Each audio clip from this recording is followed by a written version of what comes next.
We are back, and this is Green Mountain Mornings on AM 1490. I'm your host, Olga Peters, 23 minutes past the top of the hour. And hey there, Randy Holhut from the Commons. Let's Hello talk again. about, yes, hello again, he is back.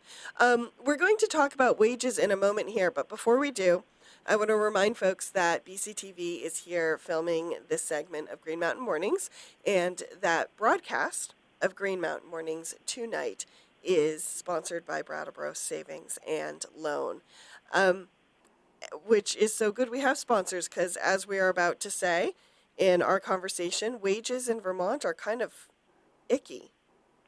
Yes, as in median household income in Vermont falling last year by 2.4%. Mm-hmm. Yeah, and I'm waiting. So next week, last week, I had an interview with folks from the Public Assets Institute in Montpelier. Next week, they will be releasing their State of Working Vermont report, which they do every year. And I'll have a follow-up interview with Stephanie Yu about what they're seeing in 2017 for workers specifically in Vermont. And they've been keeping an eye on income inequality, which, of course, is becoming greater in Vermont, and wages as well are a couple of things they keep an eye on. You know, with Vermont, our state's economy is, isn't quite a boom or bust economy because we never really get the boom. And So we're the always bust just a little tends bit to be above just bust. kind of a gradual wind down from any minor gains we get from good economic periods. We're just we're almost at the end of what's been called by economists the longest recovery from a recession on record. We've had steady economic growth since the 2007-2008 crash, thanks to President Obama handing our current president a really decent economy. Mm-hmm. That right now, nationally, the unemployment is a 4-decade low, and income's up modestly, very modestly, but long term over 40 years, hardly kept pace with inflation. Mm-hmm. And if you pretty much anyone who needs a job, depending on where you are, can get a job. But the problem is, of course, what is that job? Right. And how much does it pay? And can you afford to live on the income that you make? Right. And we know the answer to that. Nope, at least not in Vermont. Well, and most of America. Some places worse than others, but the Census Bureau comes up with lots of good statistics in between the big ones. Every 10 years of counting everyone, lots of demographic information. So, if you figure by their reckoning, median household income fell in 40 states last year. Oof. And Wow. only increased 2.5% nationally, adjusting for inflation. And half of all households have had incomes above the median, half had below. But people aren't really getting ahead, and the warning signs that another recession's coming, are right there, and you kind of wonder what's going to happen if it does happen under the Trump administration, since they don't have any particular interest in doing things like helping people. Right. Right. Yeah, if you're either born lucky or you're not. But the attempts to cut the food stamps program, which was by far during the last recession and coming out of it, one of the most effective uses of taxpayer dollars in terms of money. Every federal dollar spent yielded nearly, I think somewhere in the range of about $1.80 worth of economic benefit, because that money went right back into the economy. Yes. And in terms of the stuff that gets Republicans all worked up of fraud, there was non-existent. Yeah. Yeah. Well, and we should also note that the Bennington Banner ran an article recently looking at poverty in Vermont, And while overall Vermont's poverty rate is lower than the national average, Windham and Bennington counties have the highest poverty rate in Vermont. And Or that's not saying the something highest, that two of the that our highest, two sorry. counties, and not up in the kingdom where poverty is a way of life. Well, there was one county in the kingdom, I'm so sorry, that was higher than Windham and Bennington, but that was the only one. There was one county that had a higher rate than Bennington and Windham. I have to But that we're correct neck and neck with north northeast Vermont is really should be setting off alarm bells. But you can see that in Brattleboro. You can see that with the amount of clients that Groundworks is having to work with. Right. How many people are doing their grocery shopping at the food shelf? How many people are using Morningside in the temporary shelter? The panhandling going on in downtown Brattleboro. It's not because people are lazy. Well, or even if you look at the waiting lists for many of the affordable housing units in this town, whether it's a waiting list to get people into Morningside side shelter / the Groundworks shelter, long-term shelter, but Yeah. also to get people out of the shelter. There's a Yeah. waiting list on both ends. And this is one of the good places that still you still can get something that will keep you from freezing to death or starving to death. Think of some of the other places that are have slashed their public benefits because of course Yeah. it enables poverty. Well, I have pointed this out to listeners, so you're maybe rolling your eyes at this point, but I'm going to keep bringing it up until I get my follow-up interview with Stephanie Yu next week. And that was when I spoke to Stephanie last week, I brought up what for me is a perennial issue of the gap between the cost of living in Vermont and the wages we make. And she said something that to me was eye-opening. She said that in general, our cost of living is on par with our neighbors, that our housing costs, our food costs, our gas costs, our heating costs, they're not exorbitant. They're pretty much on par with a lot of the surrounding communities. The problem is our wages are so depressed and so mediocre that it has created this gap between what could be a normal cost of living and what people are actually bringing home and being able to put towards that cost of living. And that gap is just, she said wages is one of the biggest economic problems in Vermont. And we ought to talk about that in the next segment. I think we should. So hang tight. Here's Natalie Knowles with your local news, and Randy and I will be back in just a scotch. Hey, Randy Holhut from the Commons. Thanks for joining us here on Green Mountain Mornings on AM 1490. I'm your host, Olga Peters, 38 minutes past the top of the hour. And Randy, shall we continue our rather depressing talk about wages in Vermont? Well, it's not depressing. Just give some more money. That's all. Yes. Easy to solve. Well, it has been kind of a red flag for me for a long time when if you go to the Joint Fiscal Office, you can download what they consider what they call a basic needs budget. And it is a budget that Stephanie Yu clarified for me is what's considered a sustainable wage budget. So in other words, not just minimum wage, but a wage that will allow you to pay your bills and put money aside and not need social services of any kind. So that's what a sustainable wage is considered. So in Vermont, I haven't looked in the past a couple months, but the last time I looked, the sustainable wage in Vermont is closer to $17, $18, $19 than what most people are paid around here. And there are not many people around here that are getting $17 or $18 an hour for work. Mm-hmm.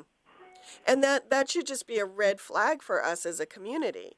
Because if the state itself says this is what we would need people to earn so that they're not using state services and they are putting money aside for medical expenses and savings and retirement and stuff like that, and that wage is not what most people are earning, I guess I don't understand why the state's not losing its mind over this. Like, to me, it seems like such a no-brainer. Well, it's the kind of thing that you need for a healthy economy. But you think of two drains on people's incomes, which would be health insurance and daycare. If you're a family, Yeah. you can pretty much wipe out a spouse's income just on daycare. Yeah. I mean, how many people have you and I spoken to recently who say we really need two incomes, but one of them was basically going to daycare, so we chose a different type of struggle and had one parent stay home. And that's arguably a good thing because having a parent take care of a child is desirable, but if that parent and that family has to kind of limp along through one uncertain income, that's not, you kind of trading one pathology for another. Well, and it also means that parent who stays home, usually the woman, but not always, that impacts their Social Security and other savings down the road because they weren't building that safety net because they weren't working. Or that Social Security average, your benefits based on your income history. Right.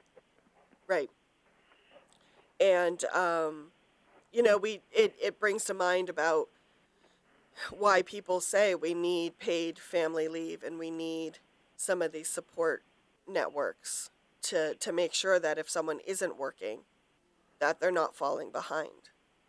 Well, it's just looking at our friends in the European Union or in Scandinavia, where they actually have social welfare programs that are robust and humane. Where it's not where the idea that an illness would bankrupt you is completely alien, because there's health insurance. Right. Or the idea that you'd have to work to pay for daycare is completely alien because it's provided. Family leave in some cases, up to a year or more paid, and that there is daycare that's affordable, that there are schools that are good, that there is a pathway up to a better way of life. And somehow in this country we've kind of forgotten about those things, or never had them in the first place. Yeah. Well, and we joke, the old adage, Josh Davis and I joked about this yesterday when he was on the show of, what do you call a Vermonter with only 4 jobs? Yeah, lazy. Yes, we all know that punchline. But or moonlight in Vermont or starve. Yeah. And we joke, but I think it draws attention to some underlying some things in our economy that are essentially broken. Because it's one thing to have a full-time job and then to have another job for pin money or mad money or because you just really love, making birdhouses or plowing driveways. I mean, that kind of choice and option is very different than having a second or third job because you have to. And the danger that comes from having, working multiple jobs and then you get sick. Yes. And then you try to work through that illness, particularly if you're in a industry where that's not a good idea. Food service. Right. Or healthcare. Yeah. Or any other occupation where you have contact with the customers. Well, so that kind of brings us around to another discussion that we've had before, but is ongoing, and I think we have to talk about it and all the way through March, and that is the 1% option tax that the Select Board has put for the 7th time on the agenda before representative town meeting. Yes, and I will still go on record as saying stupid idea. And tell us why. Because Because right now, retail in Brattleboro, especially downtown Brattleboro, is essentially, tchotchkes for the tourists. Mm-hmm. And anyone who's buying things, it's generally, unless they're stubborn, you're crossing the bridge and going to Walmart in Hinsdale, Mm-hmm. or in the new store Runnings, Mm-hmm. or they're hopping in their car and driving to Keene, to where all the stores are. Mm-hmm. Notice there hasn't been a department store or anything resembling a big box store opening on Putney Road since the 1990s. I mean, the last new retail store on Brattleboro of any size was the Aldi's that was built. Right. Now, okay, so I'm just going to play devil's advocate here for a minute, though, Randy. Okay. Yes, it is true that we haven't had a lot of new business and a lot of new department store type business, such as a box store. But not all of that is because of our economy. I mean, our community at times has had a hissy fit when it comes to business. And also, we don't have a lot of developable land as compared to Keene, which has lots of land to Mm-hmm. build on, which explains why all those things have popped up, going to the west end of Keene. Right. All the stores that got built in the last few years. But my question is, as a community, do we need to shift some of our mindset around businesses and supporting businesses? Well, there's a certain thing of the shop local, shop local, shop local. But what if you can't afford the local, Mm-hmm. shopping local? And why are people going to Walmart instead of going shopping at shopping downtown merchants? Right. Because or actually, why is the only retail store that's making money right now nationally is Dollar General? Mm-hmm. And the other dollar stores. When you can't afford Walmart, you're down to the dollar stores. Mm-hmm.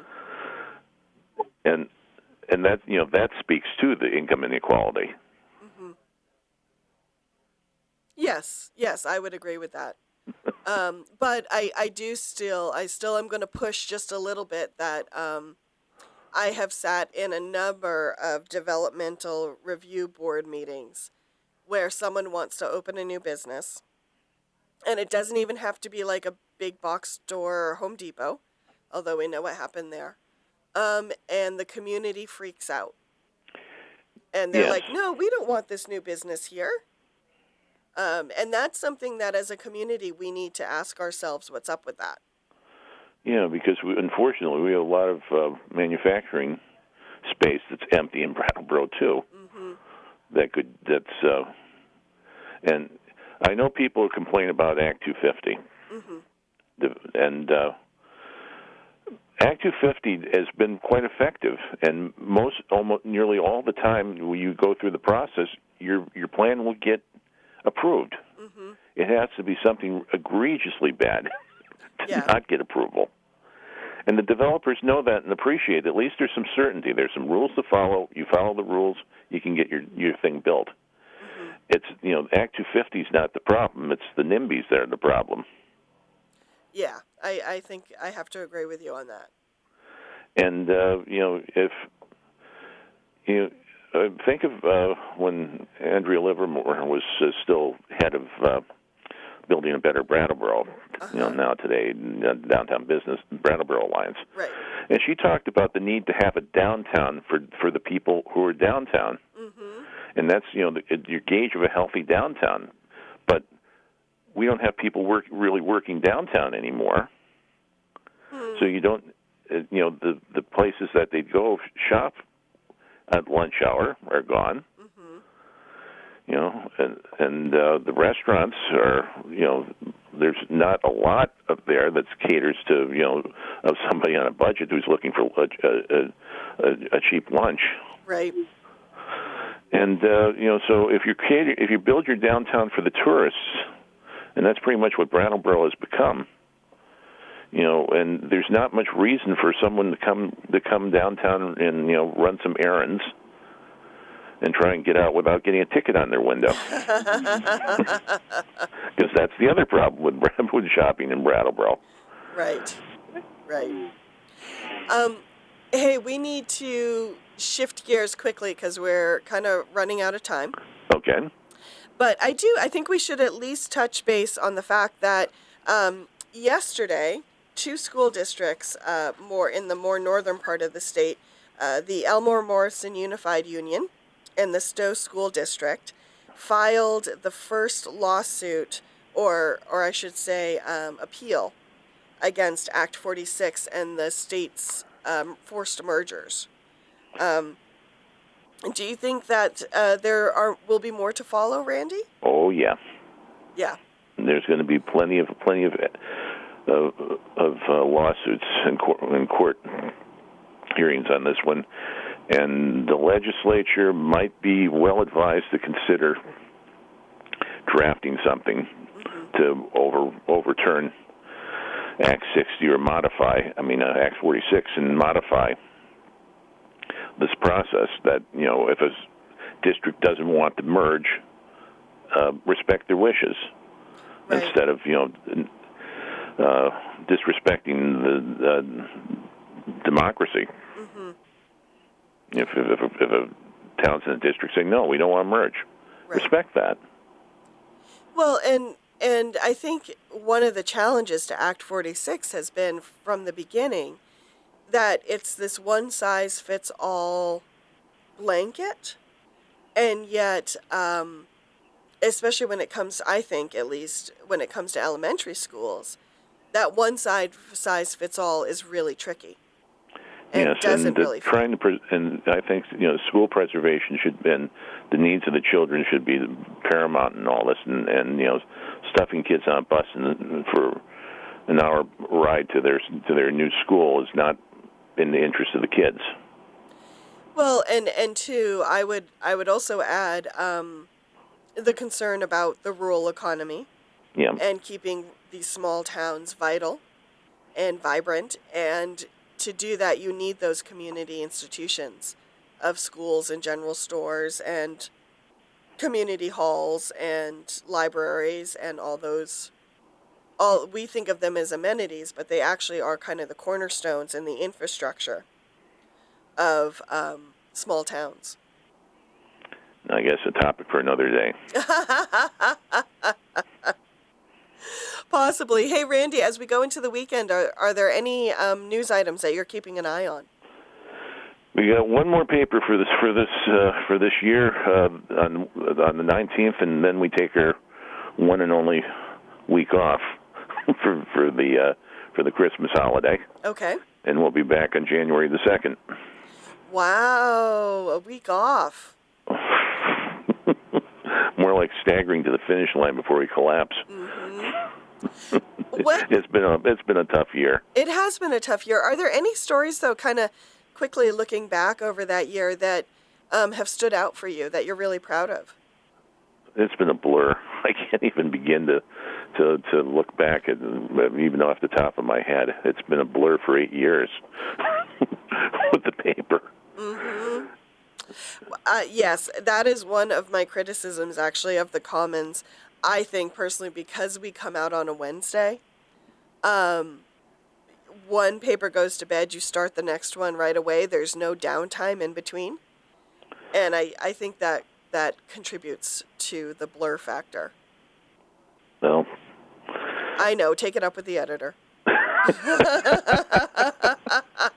Hey, Randy, as always, wonderful to have you on the show. Okay, and have a good weekend. Yes, and Happy New Year if I don't talk to you before then. Okay. Okay.